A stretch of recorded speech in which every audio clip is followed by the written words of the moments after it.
Mesdames et messieurs, bonjour, un plaisir de vous retrouver ce matin. Nous sommes là pour, on va dire, un parlons gouvernance spécial, un hommage à l'un de nos invités qui, avec le temps, était un ami.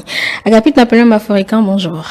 Bonjour Angèle, bonjour à tous nos téléspectateurs, bonjour à la famille Bayonvie et plus particulièrement à Gabriel que je connais, pour qui j'ai une très grande attention dans ce moment délicat, voilà, mais qui est un moment précis de la vie, un moment qui arrive toujours. Donc à Gabriel et aux enfants et à toute la famille Bayonvie, voilà. Voilà, vous le dites si bien, un excellent rhéteur est parti. Les obsèques ont eu lieu ce mercredi. Roger Bayonvie, qui ne nous a jamais ou ne nous avait jamais marchandé sa disponibilité. Bon, moi, j'arrive pas encore à conjuguer son existence au passé, mais il le faudra bien. Alors, puisqu'on veut lui rendre hommage, Agapit Napoléon Maforican, vous connaissiez l'homme. Que retenez-vous finalement de lui?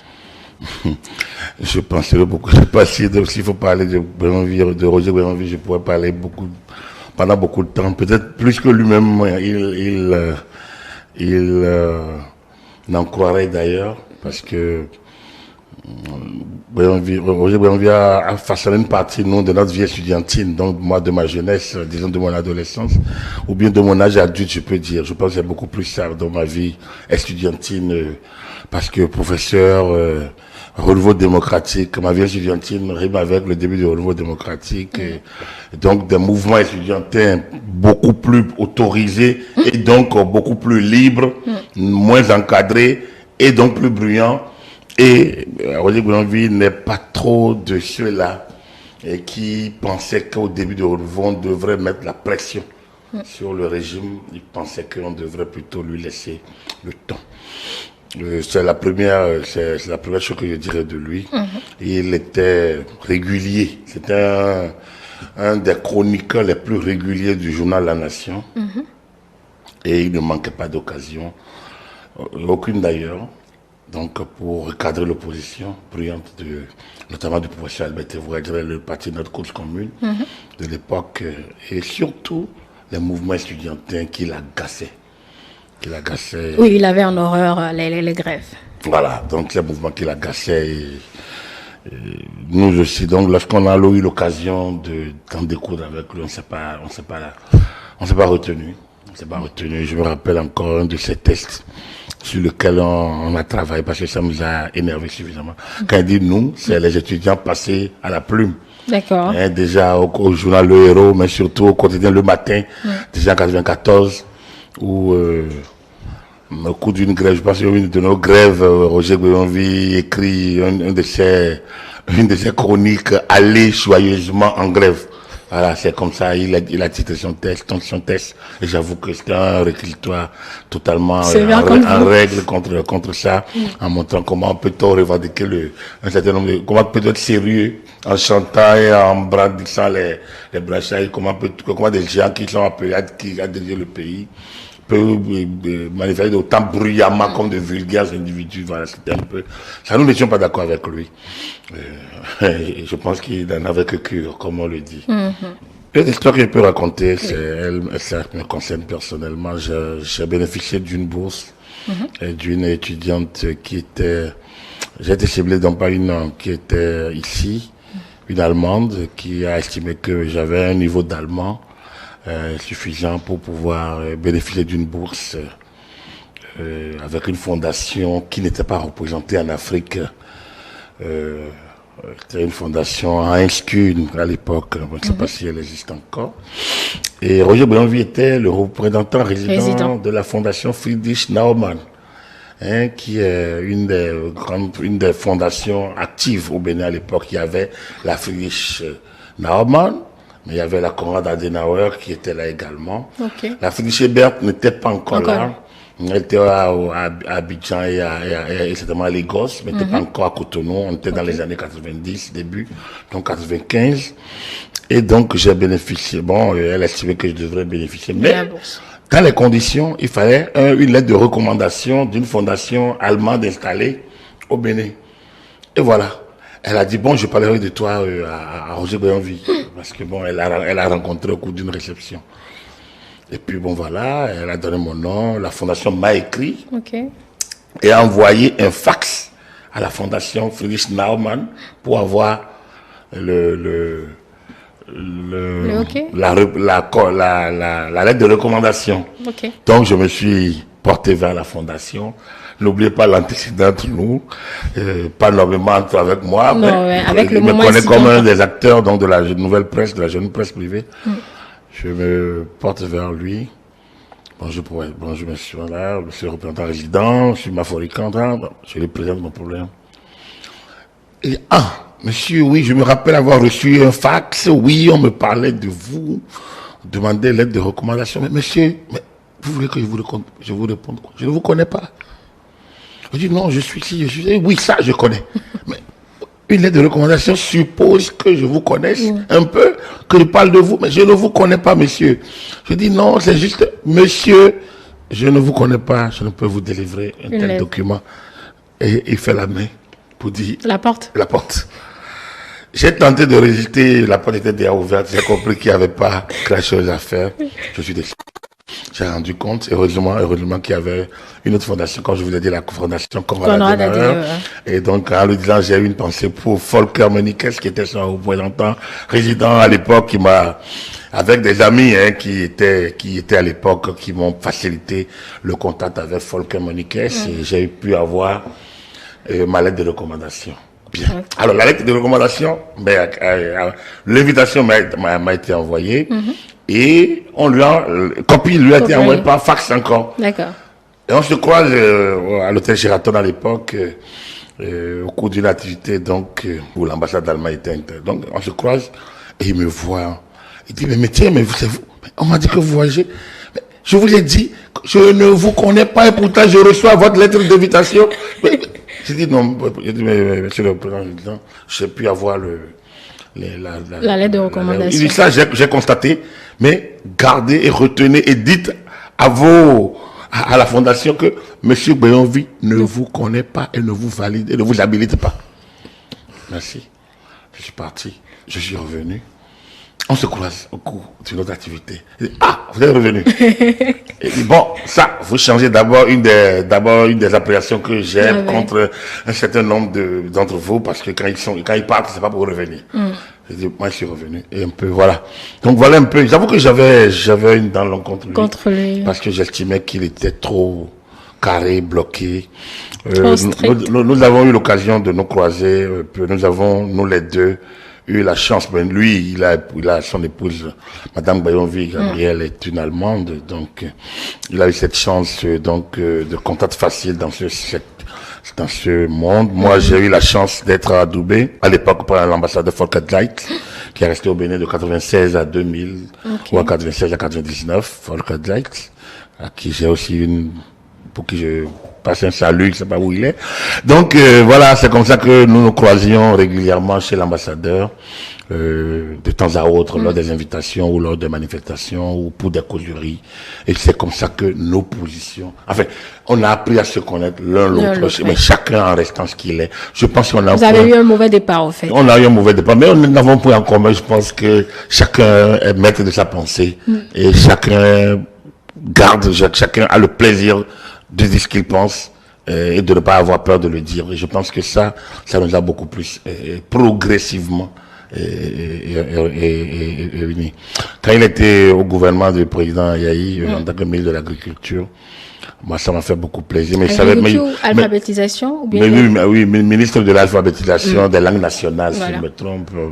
Mais moi, je savais que c'était pas quelqu'un de carré, d'enfermé. Il peut pas être ministre. Il n'a pas la carrure du ministre parce que ce n'est pas un ministrable. C'est un intellectuel libre, voilà. C'est un homme libre ne peut pas. Vous voyez quand c'est un peu comme les José Bové en France ou bien les Nicolas Hulot, ils peuvent pas rester longtemps. Ça me rappelle aussi un ministre allemand, Joschka Fischer, un écologiste qui a été ministre des Affaires étrangères, très tôt il a quitté la politique parce qu'il peut pas. C'est des esprits un peu trop libres. Des gens qui ne peuvent pas tenir la discipline du groupe parce que ils sont libres, ils ont envie d'exprimer et de dire clairement ce qu'ils pensent pour être eux-mêmes. À moins de se tromper, il y a plein de personnes qui arrivent à se laisser enfermer et à en souffrir le martyr. Et lui, il n'est pas de cet acabit. Et donc, il a préféré, bon, quand on l'a sorti, je pense que il n'en a pas, il l'a pas, peut-être que la manière a dû lui faire mal, mais je pense qu'il a retrouvé sa liberté de toute façon. Une liberté qu'il a gardée et qu'il a mis au service de notre télévision, de cette chaîne. Et c'est pour ça que nous lui rendons cet hommage actuellement. Voilà, il fait partie donc de ces bibliothèques qui passent. Beaucoup s'en vont comme ça. Agapit Napoléon Bafouika, là, on s'interroge sur les œuvres qu'il laisse derrière eux. Parlant particulièrement de Prochek Béanvi, j'avoue que, oui, on gardera de lui d'abord comme un intellectuel accompli. Donc, parce que être libre et ne pas se laisser enfermer dans des formats parfois stéréotypés ou parfois opportunistes de la politique est un art, c'est une grâce, je veux dire, parce que tout le monde n'arrive pas à le faire. Et lui, il a réussi à le faire. C'est d'abord ça. Ensuite, accepter de heurter les autres. Ne pas avoir mal d'être heurté soi-même. Parce que ça, c'est une qualité chez lui. Alors qu'il accepte de heurter les autres et il attend volontiers à ce qu'on le heurte lui-même. Absolument, sa prise de parole n'était pas... il sait donner des coups, il sait en recevoir. Et donc, c'est pas quelqu'un qui répond systématiquement à tout. Lui, il met sa pensée en circulation libre et il l'assume, au fait. L'assume. Et ça, c'est pas donné à tout le monde. Je pense que c'est le profil de l'intellectuel accompli qu'il faut saluer. Donc, il est ça, déjà. Il est ça, déjà. Je l'encadre avec les gens comme les Albert et Vaudrey. C'est pas, ils s'aiment pas particulièrement, hein. C'est pas c'est pas des amis. Mais ils sont c'est un peu ça que moi, je l'identifie un peu à cette classe d'intellectuels. Il laisse quoi d'autre? Je pense que pour moi, c'est le fondamental. C'est l'homme tel qu'il est. Pas l'homme artificiel. Pas l'homme qui veut faire plaisir. Pas l'homme qui a envie de paraître. C'est l'homme tel qu'il a envie. Il est. Et je pense que même l'âge n'a pas eu raison de lui. 77 ans, comme on dit. C'est quand même, ça fait plus, j'ai raconté des histoires qui datent quand même de 35 ans. Et donc, déjà à 37 ans, à l'époque, ou à 30 ans, ou à 32 ans, déjà. Donc, dans la trentaine, il est resté le même. Moi, je l'ai connu quand il avait la quarantaine, on peut le dire. Et donc 30 ans plus tard. 30 ans plus tard. Et 25 ans, 30 ans plus tard, je pense il est resté la même personne. Donc, disons, je l'ai connu quand il a, disons, la quarantaine, la cinquantaine, et 25 ans plus tard, 27 ans plus tard, c'est quand même la même personne qui ne change pas d'un iota. Donc, du coup, à cet âge, peut-être qu'on ne change plus. En tout cas, il a laissé ça pour la génération que je constitue et qu'il a connu aussi au moins sur 2 ou 3 décennies. Il va rester aussi comme un homme, disons, de rigueur. Lorsqu'on parle pays, on parle de rigueur, de discipline. Vous voyez, il a, comme je vous l'ai dit, un soutien de Nicéphore Soglo. Pas pour être ministre, il n'a jamais été ministre de Nicéphore Soglo, mais il a soutenu jusqu'à un niveau où il a constaté que ça ne fonctionnait plus, que l'alchimie autour de laquelle le soutien apparaissait, c'est-à-dire un certain nombre de postulats, n'était plus défendable. Même chose pour Boniaï. Quand le chat doit changer, Boniaï, à son arrivée, était adoubé par tout le monde, était soutenu par quand même tous ceux qui étaient dans la posture de changer les choses. Et Béanvi était de cela. Et après, il a pris sa distance. J'ai lu la préface qu'il a faite au livre de Loco-Edouard sur le président Patrice Talon. En tout confinement, je ne sais pas ce que c'est. Le livre s'est inspiré un peu de l'environnement de Covid à l'époque, un peu pour parler en tout déconfinement, un peu pour parler du président Yahi, du président Talon. Oui. Et Béanvi expliquait dans le livre que bon voilà, il a dîné un jour avec le couple Talon et les gens voulaient. C'était pour parler donc de la présidence, quoi. Donc, le débat est arrivé au niveau de la présidentielle et lui, il estimait que Patrice Talon ne pouvait pas être président parce que il n'en avait pas la carrure. Mais que, que ce jour-là, il pense les avoir déçus, le couple. mais qu'il s'est rendu compte que finalement, qu'il s'est trompé. Parce que celui qui est en face de lui était plutôt un génie. Voilà. Donc, c'est ce qu'il a. Donc, là encore, c'est l'homme. Ouais, oser manger chez les gens et oser dire, je dirais pas l'homme idéal. Ouais, c'est pas aussi facile. Dans son franc-parler, il en avait. Voilà. Donc, je pense que c'est un peu ça qu'il laisse. C'est un peu ça qu'il laisse, le franc-parler. L'homme entier, l'homme lui-même, l'homme sincère, l'homme sérieux, le polémiste. Et l'intellectuel accompli, on peut dire tout ça. Oui, on va dire oui, on raconte tout ça parce qu'il aime. Oui, mais c'est, quelqu'un n'a qu'à nous dire que c'est faux. Quelqu'un n'a qu'à nous dire que c'est faux. Votre formule, elle est bien bonne. Que c'est faux. Parce que, moi, j'ai pas lu beaucoup de tests sur lui quand il est décédé. Mais j'ai lu Olivier Alotier, j'ai lu Wilfried Langouidi, j'ai lu quelques, on a écouté ceux qui sont intervenus. Je pense que, quand même, globalement, on est dans le même champ. Ceux qui ont pu le côtoyer un tout petit peu savent que c'est quelqu'un de particulièrement singulier. Et sa singularité n'est pas dans une autosatisfaction personnelle ou dans une forme d'auto-accomplissement. D'auto-accomplissement. Il est resté sobre. Il est resté le professeur de, je sais même pas son grade, finalement, à l'université. Je sais pas s'il a pu aller plus loin dans les titres d'agrégé, de ci ou de ça. Mais je pense que. Ça n'a rien enlevé à son... Exactement. C'est pour dire qu'il est resté sobre toute sa vie. Et ça n'a pas manqué quand même de faire parler quand il s'est éteint. Ça suppose que c'est quelqu'un qui n'a pas vécu inutilement. Voilà. Oui. Voilà. Je pense que notre chaîne fait partie des chanceuses. Nous l'avons eu assez de fois qu'il fallait. Il était toujours là, même si à un moment donné, on l'agaçait, mais il a répondu présent. Alors, toute la journée de ce jeudi, nous rendons hommage donc à cet illustre disparu, Agapit Napoléon Maforikant, d'où ce programme d'ailleurs.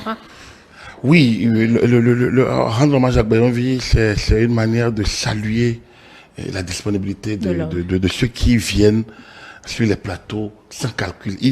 Imaginez, il est à Ouida. Et il vient de lui-même. Et je vous le précise, toujours 1 heure avant le démarrage des émissions. Voilà.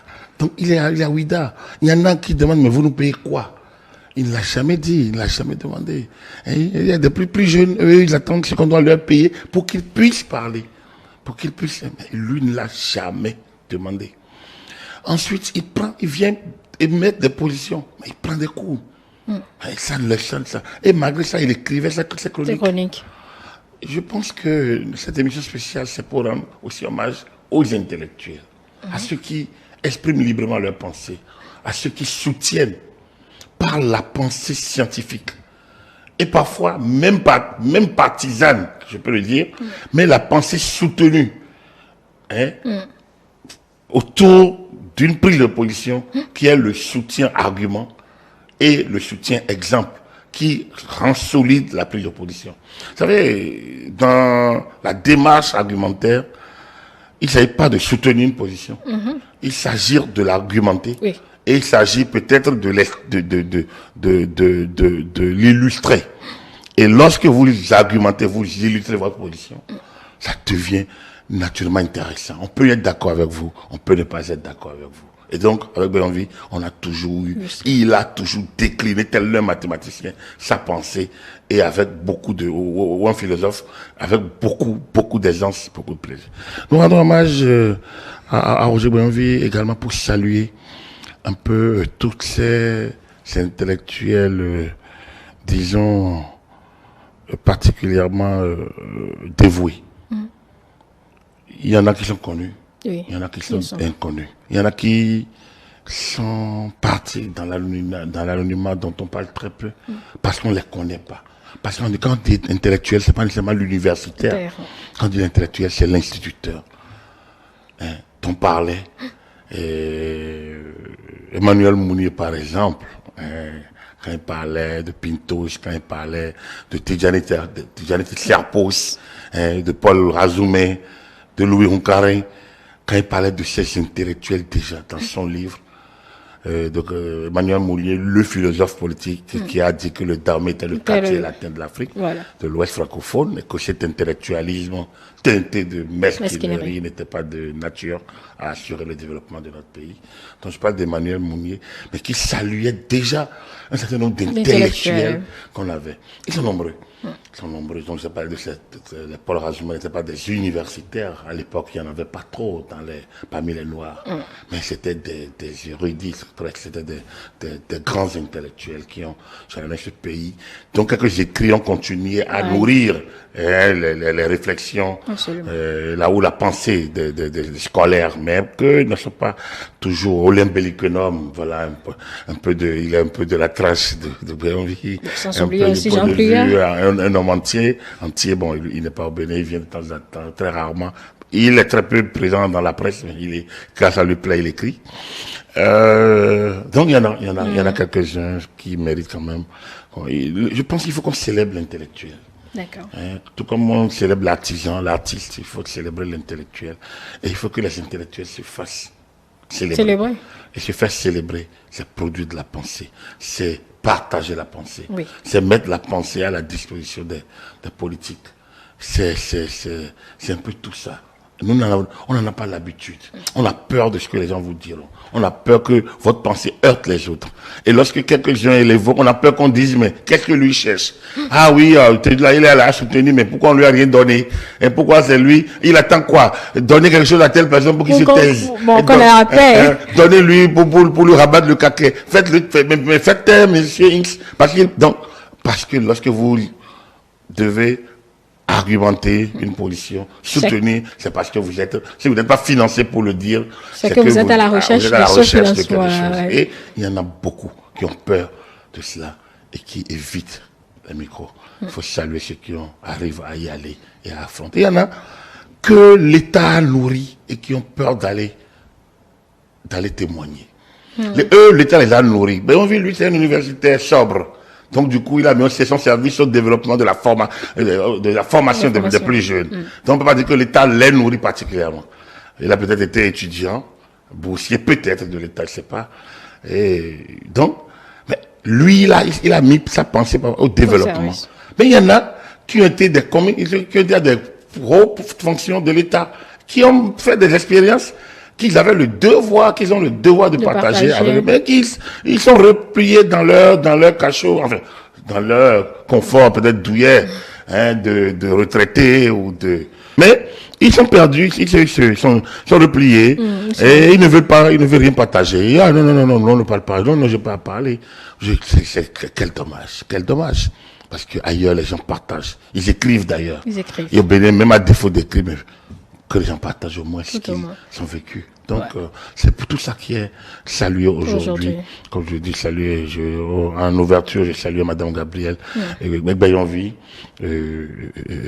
l'épouse que j'ai connue.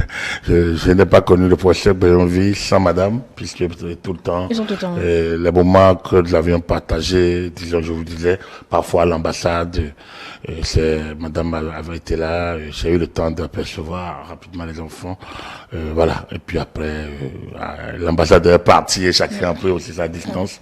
Donc voilà, c'est quand même une pensée pour cette famille. Et puis voilà, et moi je salue l'homme que fut Roger Bayonville en disant qu'il continue son voyage.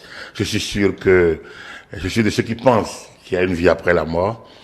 Et je pense qu'il doit poursuivre sa vie autrement. En se disant, oui, regardez-moi ces gens, au lieu de s'occuper de leurs affaires, ils s'occupent encore de moi, alors que moi, je les ai déjà quittés. Donc, voilà, professeur, bon vent alors, et soyez moins polémiste peut-être, et coller la paix aux autres. On en sera plus témoin. Qui sont dans une autre vie, que celle que vous avez vécue, et qui fait qu'on parle beaucoup de vous aujourd'hui. Voilà. Merci beaucoup à vous, Agapit Napoléon Maforica, mesdames et messieurs. Merci de nous avoir suivis. Restez donc fidèles à ce programme spécial aujourd'hui, hommage Roger Bayonville. Merci donc de nous avoir suivis. N'oubliez pas de nous suivre sur nos canaux digitaux, notre site internet, le www.etélébenin.com, notre page Facebook eTélé en direct, notre site, notre compte Twitter eTélé Live, et puis sur iOS et Android eTélé Bénin, eTélé avec vous, pour vous.